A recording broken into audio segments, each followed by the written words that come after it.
तालीमी बोर्ड हैदराबाद के चेयरमैन ऐं सेक्रेटरी जी मुक़ररी लाइ सिंध हाई कोर्ट चैलेंज कई वई आहे।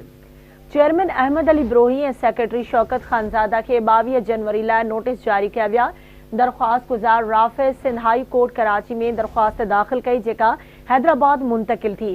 चेयरमैन ऐं सेक्रेटरी उन्हनि उहदनि ते वेहण लाइ घुर्बल अहलियत पूरी नथा कनि। दरख्वास्त गुजार जो इहो मौक़िफ़ आहे। चेयरमैन अहमद अली ब्रोही यूनिवर्सिटी जो प्रोफेसर आहे, इहो बोर्ड जो चेयरमैन नथो थी सघे। दरख्वास्त गुजार जो इहो मौक़िफ़ आहे त सेक्रेटरी खे आरज़ी बुनियादनि ते 1 साल लाइ मुक़रर कयो वियो जेको 4 जुलाई ते मुकमल थियो। अदालत यूनिवर्सिटी ऐं बोर्ड्स खाते जे सेक्रेटरी, तालीम खाते ऐं ॿियनि धुरियुनि खे नोटिस जारी करे छॾिया। अहम ख़बर अवां सां शेयर कयूं पिया।